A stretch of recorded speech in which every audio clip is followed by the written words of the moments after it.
Hi everyone! Today I want to share some experiments I've been doing with adding psyllium husk to my whole grain sourdough breads.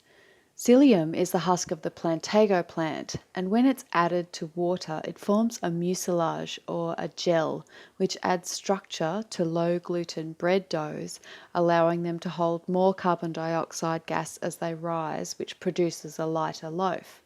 This method is also very easy, and these doughs require no work whatsoever aside from the initial mixing and the final shaping. I've only just started playing around with this, but here are a few examples of my first loaves using the method. This was my very first loaf. It was made with 100% freshly milled whole wheat flour and 2.5% psyllium husk with 110% hydration, which is a lot of water, but it is needed because the psyllium husk absorbs a lot of water. This loaf was made without any work at all in the form of dough development like kneading or stretching and folding the dough. This loaf was made with 80% whole wheat and 20% ragi seed, which is otherwise known as finger millet. Now, ragi seed has no gluten at all, but it's a really tasty and highly nutritious grain. This loaf also had 2.5% psyllium husk added. This one was made with 60% khorasan grain, which is an ancient wheat variety, along with 20% each of millet and buckwheat. So this loaf had very little gluten to give it structure, but it did rise quite beautifully with the addition of 3% psyllium husk. I mill my grains to make fresh flour at home using my Mock Mill 200, and you can check out the description box if you'd like some more details about that. But you can use freshly milled or store-bought flours for your whole grain bread making. Either way though, just make sure you're getting the freshest flour that you possibly can, because whole grain flours do spoil a lot faster than refined flours. So yeah, just get as fresh as always best. So now I want to show you how I make this loaf. It is so simple. I think you're going to like how easy it is. I like to start by mixing the wet ingredients. So I start with 500 grams of water, and to that I add my whole grain sourdough starter. You can use any sourdough starter that you have, just make sure it's pretty fresh and active. And then I just put that straight into the water and mix that around a bit. You can add the starter separately later on into the dough mixture if you like, but I find it a lot easier just to mix it in with the water and the psyllium husk. So I'm adding the husk now, so 10 grams of psyllium husk. And this step is quite important because it takes a bit of time for the psyllium husk to absorb in the water and form a gel.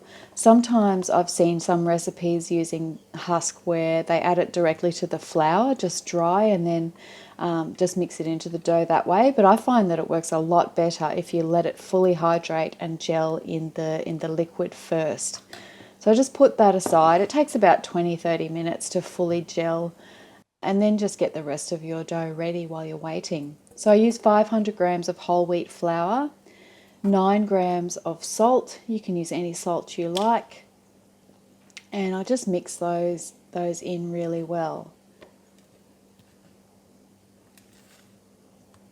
Just give them a good old mix around.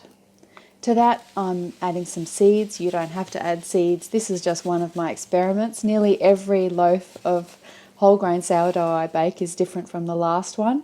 So I've just got white sesame seeds, black sesame seeds, and I also add some poppy seeds to this. It's just a bit of a go-to mix that we use a lot. It imparts a really beautiful flavour and colour and texture into your loaf, but yeah, completely optional. This is just a guide and just to give you ideas of how I make my breads.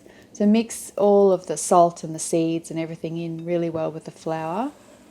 And then while I'm waiting for my psyllium to gel up, I just feed my sourdough starter as well.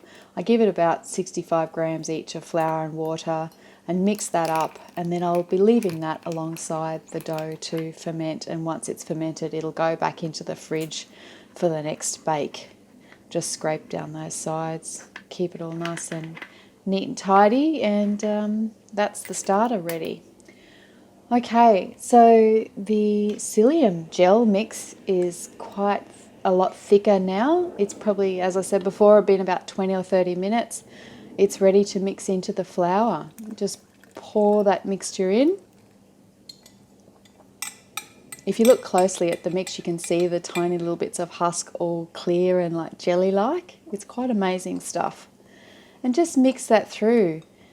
You could use a mixer if you wanted to, but I find this very easy to do just in a bowl with a spoon or whatever you like to use. All you need to do is incorporate the wet and the dry ingredients and make sure that there's no dry flour left over. That's as simple as it is. This dough has a really different texture to regular doughs, as you're probably starting to see. But yeah, as long as everything's mixed in there, that's all you need to do at this step. You don't have to knead it or mix it any further at all. I like to scrape down the sides of my bowl when I mix my doughs. It just makes cleaning up the bowl later a lot easier if it doesn't have dry bits of dough stuck to it. So I keep it all sort of scraped down, and also just check to make sure you don't have any dry flour left. And that's it. So I mixed this one in the evening and I left it to ferment overnight, but you can do it during the day. Just leave it until it's risen and getting bubbly. That's all you need to do. Here's my dough the next morning. It was winter time, so I probably wouldn't leave it overnight just like that in summer without cooling it a little bit, but in winter it's fine. And you can just see that, you know, the dough has risen, it's a bit bubbly, so that's ready to go. I just dampen my bench a little bit and tip the dough out. You can see it's quite a different texture to a regular whole wheat sourdough loaf.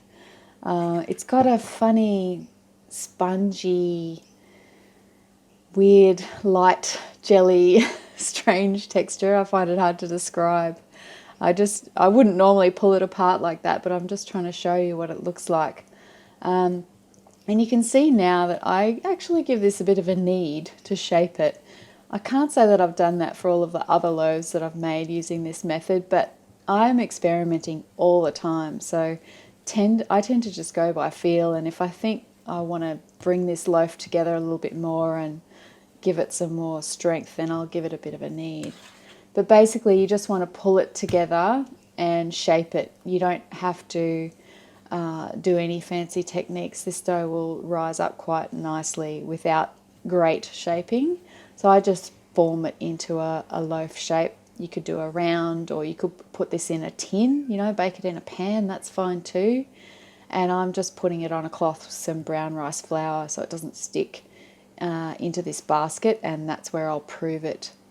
I'll be baking this loaf in my baccarat roaster, covered, and that does a really good job. The final proof for this was 1.5 hours, but your final proof might be shorter or longer. You'll just have to adjust it according to the climate, the time of year and everything. Preheat your oven to 220 Celsius or 430 Fahrenheit before it's ready to go in. My oven is preheated. I'm tipping out my dough now. I just tell that this is proofed by the fact that it's risen a bit and it looks bigger. Usually leave it an hour, hour and a half, maybe a bit shorter on a really hot day, and I give it a bit of a score before I put it in.